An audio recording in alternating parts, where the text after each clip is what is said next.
שלום קרובים, אני מאוד מתרגש לארח כאן איתנו את טון, שהוא סופר ומורה לגבריות חדשה.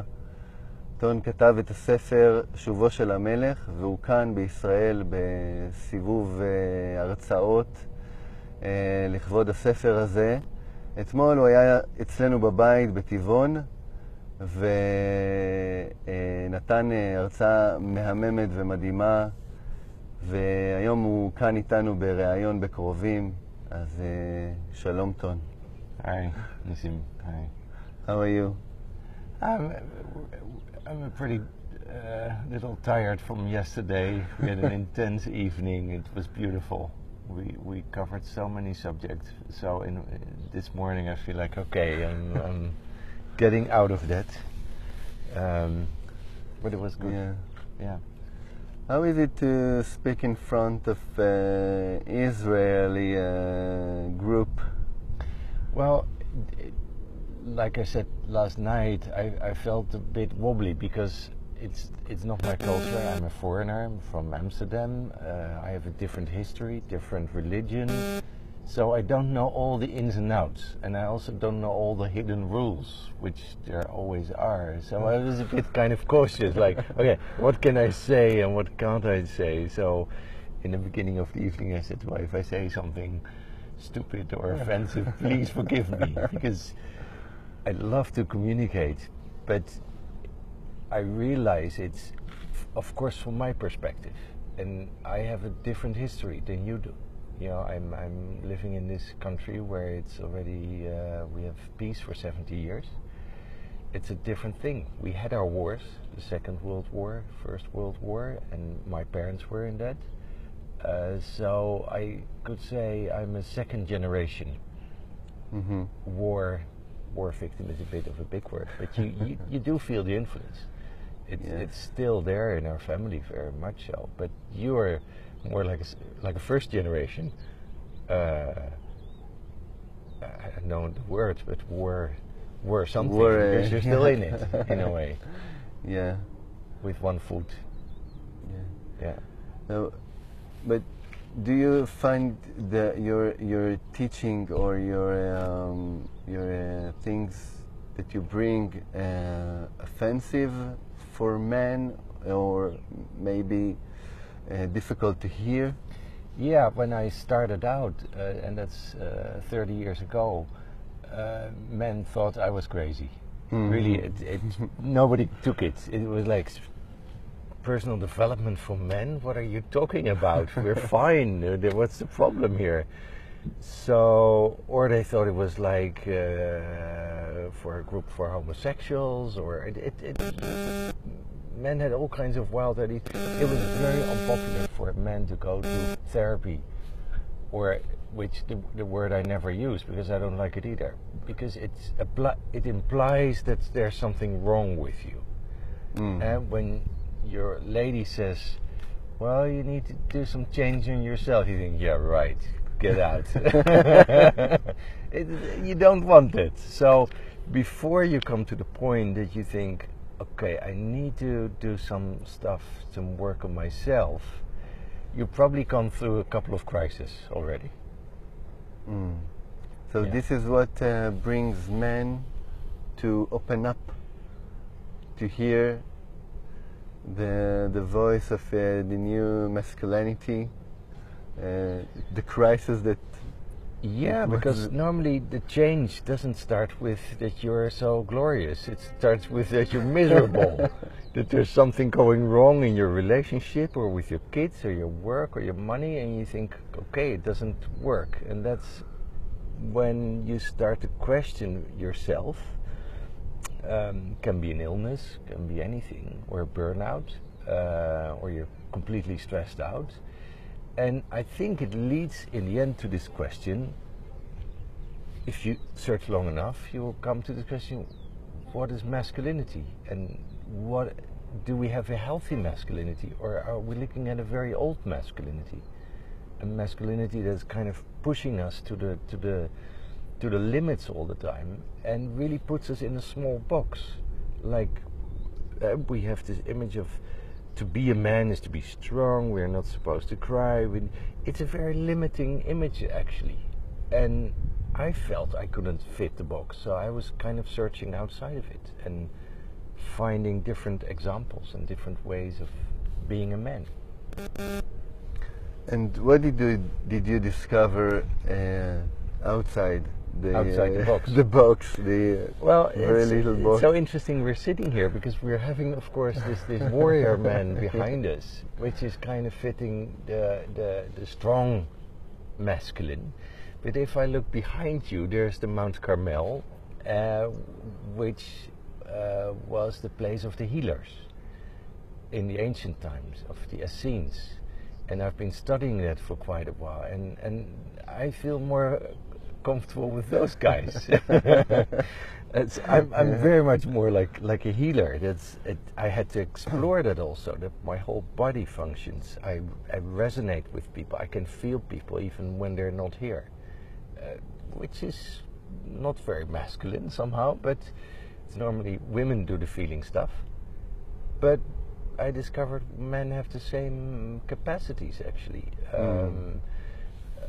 So I had to rediscover my own masculinity, and maybe not even call it feminine. It's a very masculine thing to be sensitive, to be compassionate, to have this wisdom. It's a wisdom of the body and not of the mind. I was brought up with the mind. I studied for years, and I really had to get away from my university and to say, I need to know much more about how my body is working and what it's telling me. So I hear from you that the very small box of the masculinity is like it's a head process. It's a logic process of the mind, and the new the new abilities that you discovered are body. I think what we did, or as I see it as a young boy, and you're born, you're open, then you get hurt, and you close. But where do you close? You close your heart, because it's too scary or too painful to be open and vulnerable. And what happens with men is you close your heart and you go into the mind. You start to think it out. You start to think your life out about money and work and stuff. But the mind is not a very good captain. It's a servant. It's serving the heart. The heart is the captain. The heart is the king. So the book I wrote, The Return of the King, is the return of the heart. That this is where you act from. This is where you get your direction in life, your purpose in life, your mission. And when you're here, you're like a bunch of politicians talking with each other, like blah blah blah, and this, yes, but and we've become a very, I want to say, mindful society, but I mean it in a negative way. Society of the mind. Maybe mindfuck. Mindfuck. Yeah. We became a mindfuck society. Yeah, and the other part of that is, if you go into the mind and you're living inside the head, the other way you go is into the emotional stuff and into the sexuality, but it's not centered, it's not coming from the heart. So there's this disconnection that starts in the mind and in the genitals. You like we say in Holland, you follow your cock. That's a kind of a proverb that you just kind of, without thinking or feeling, you just go as a man. I think what we see in the world is that we have a lot of dysfunctional masculinity. If you look at the financial system, if you look at politicians, if you look at sometimes religious leaders, or what we now have, all this sexual abuse in the Christian church, it's all because of that. Because we in a way suppress the body. We go into our mind. It's also in the sexuality, what are you going to do if you can't open your heart? You start to watch porno because you want to have images to arouse you. Yes. So it's not anymore connected to reality. You make a movie inside your mind, which then gives you a sexual feeling.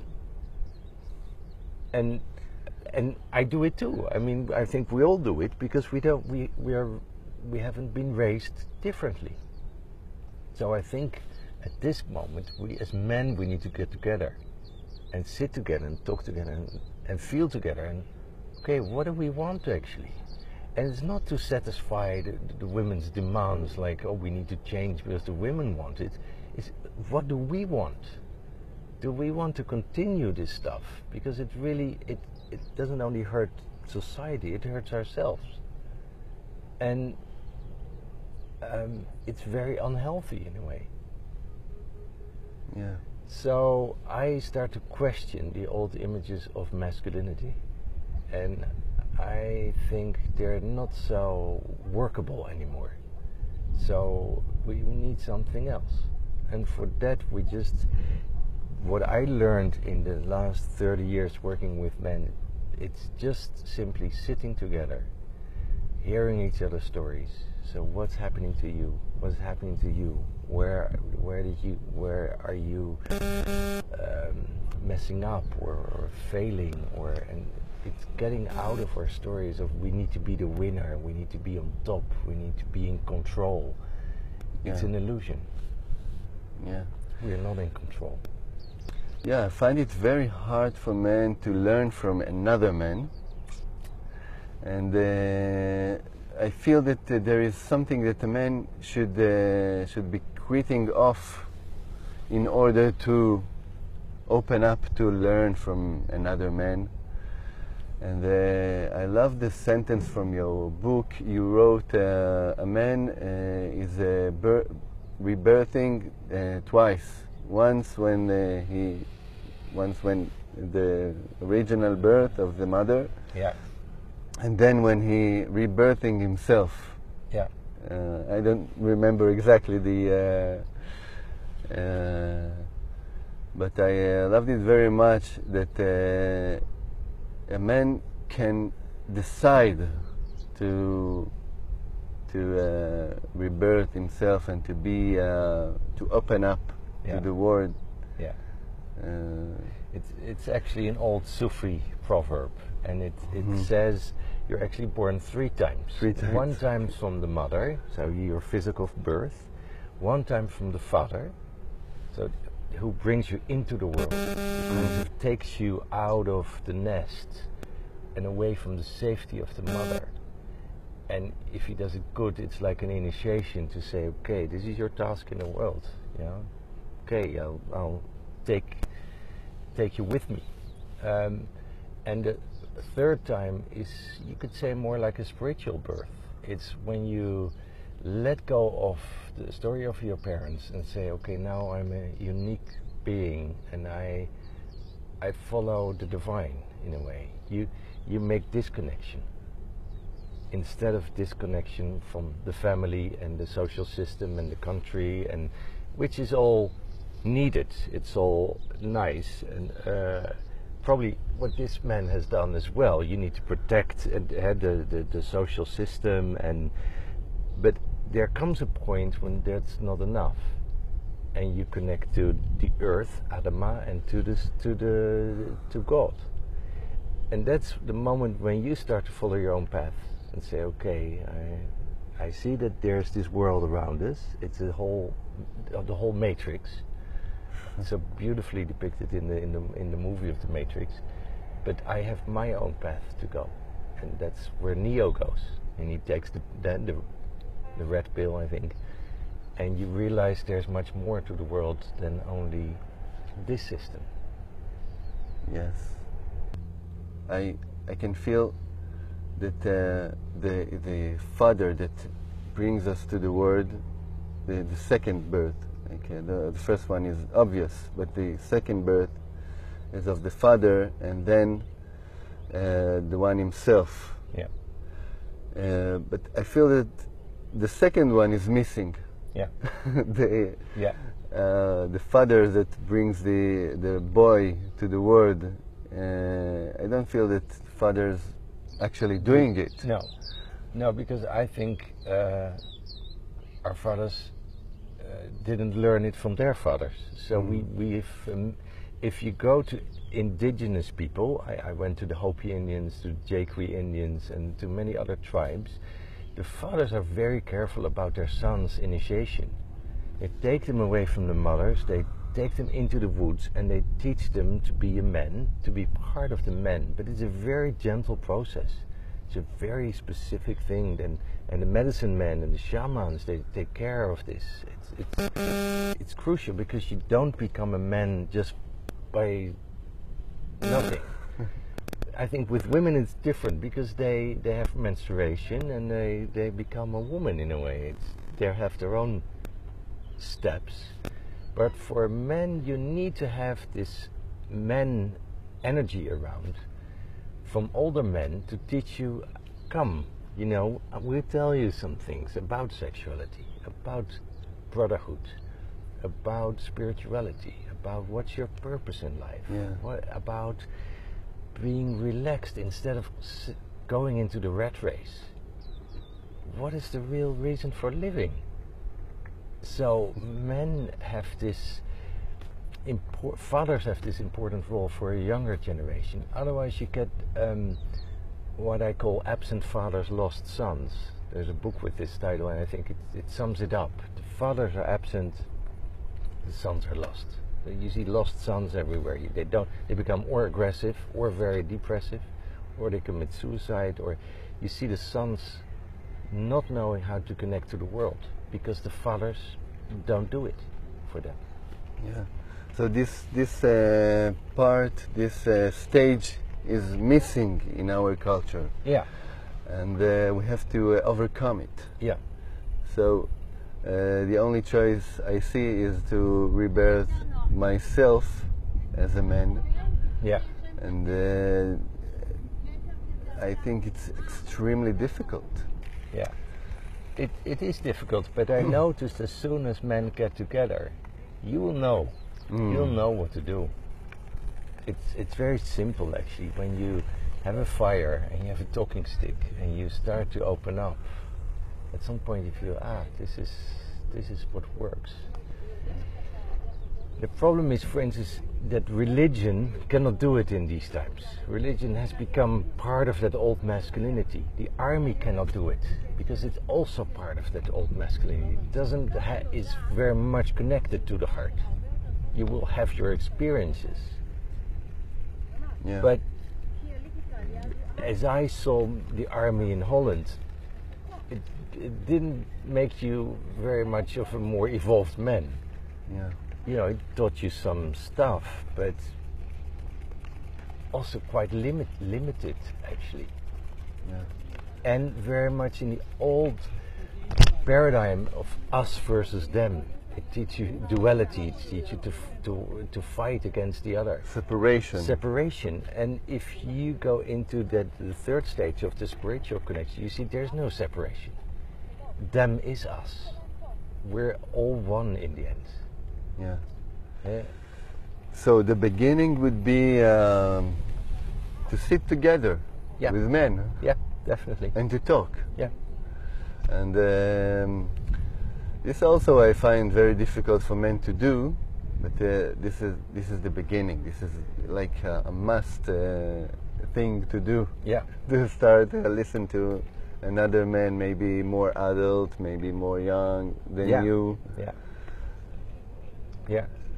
Without a plan, without agenda, just opening up and sharing your stories. Which is so simple, but we don't do it anymore.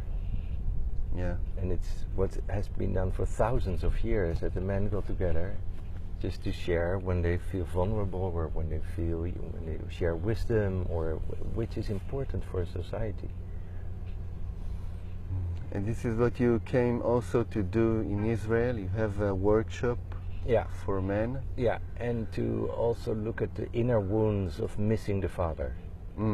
So I think many men struggle with that they lack this father energy. Yeah. So this is the root of not being able to open up. Yeah, yeah. To when you see a father who is closed or absent or aggressive or abusive or drunk, I don't know, you kind of think, okay, I'll shut my mouth. Yeah, I'll this go is how back to men the back should door. be. Yeah, if it's my example, okay, I'll get the message, I'll zip my mouth and that's it. Yeah. And that's where it starts. So can you say a few words about this workshop you have at Wednesday, coming Wednesday? Yeah, I do. I invented a kind of a ritual. It's called the Father-Son Circle, and we connect to this lack of father energy. Mm-hmm. Or basically, it's looking at your own connection with your father. If it's a good connection or a bad connection, and there is a key to lots of emotions and feelings. And as my teacher from America, Robert Bly, he's quite old now, he said grief is a doorway to a man's feelings. So you have to learn how to grieve, to learn how to deal with the pain and the wounds. If you can do that, the rest opens up by itself. I find it the most scary thing for men to It touch the wound, to touch the grief. We can deal with. I can try.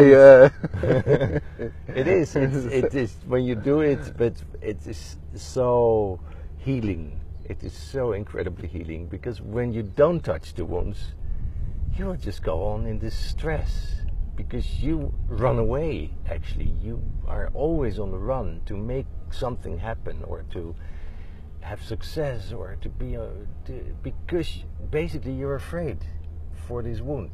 It's like so you're like on a somebody run chasing you. You're on the run. You're all your life on the run or in a fight. And what are you fighting with? It's with yourself. It's not with somebody else. It's your own wounds that you're fighting. Wow. Amazing discovery. Shocking. Yeah. Yeah. And liberating. Liberating. Yeah. Well, okay, I think we'll finish with that. Good. Yeah. Thanks to this. Thanks to Alexander Zaid, his name. He was the guardian of the valley, and we thank him for being able to sit here and talk and to live here. Absolutely. Yeah. Maybe he did awful things, but for that we thank him. Yes. Thank you very much. You're welcome. For being with us in קרובים. And תודה לכם שצפיתם בנו, שהייתם איתנו. אנחנו מסיימים פה. תודה רבה.